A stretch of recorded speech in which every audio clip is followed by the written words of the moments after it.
സോമൻ കടലൂരിൻ്റെ വളരെ അർത്ഥവത്തായ ചിന്തനീയമായ ഒരു കവിതയാണ് മിടുക്കർ എന്ന കവിത. നമുക്ക് കവിതയുടെ ഇതിവൃത്തത്തിലേക്ക് ഒന്ന് സഞ്ചരിക്കാം. മിടുക്കർ.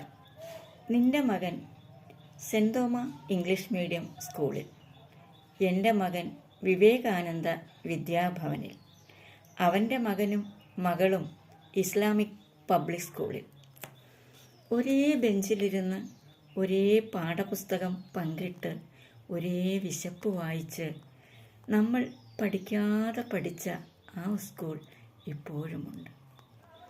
പണ്ടത്തെ നമ്മുടെ മാതാപിതാക്കളെ പോലെ പരമ ദരിദ്രരായ ചിലരുടെ മക്കൾ അവിടെ പഠിക്കുന്നുമുണ്ട്. കുരിശും വാളും ശൂലവുമേന്തി നമ്മുടെ മക്കൾ ഒരിക്കൽ കലി തുള്ളുമ്പോൾ നടുക്കു വീണ് തടുക്കുവാൻ അവരെങ്കിലും മിടുക്കരാകട്ടെ.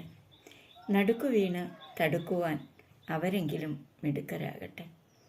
എത്ര അർത്ഥവത്തായ ഒരു കവിതയാണ്.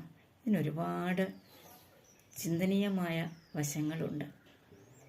അതേപോലെ തന്നെ ഈ കവിതയുടെ വരികളിലൂടെ കടന്നു പോയപ്പോൾ, അല്ലെങ്കിൽ ഇത് കേൾക്കുന്ന കുറച്ച് പേരുടെയെങ്കിലും മനസ്സിൽ നമ്മുടെയൊക്കെ ആ നിഷ്കളങ്കമായ ബാല്യവും സ്കൂൾ ജീവിതവും ഒക്കെ കടന്നു വന്നിട്ടുണ്ടാവും. കളങ്കമില്ലാത്ത ചേർത്ത് നിർത്തലുകളുടെയും പങ്കുവയ്ക്കലുകളുടെയും ഇന്നും പിരിയാതെ ഹൃദയത്തിൽ കൊണ്ടു നടക്കുന്ന ആത്മസൗഹൃദങ്ങളുടെയും ഒരു നീണ്ട നിര നമ്മിലേക്ക് എത്തിയിട്ടുണ്ടാവും എന്നതിന് തർക്കമില്ല.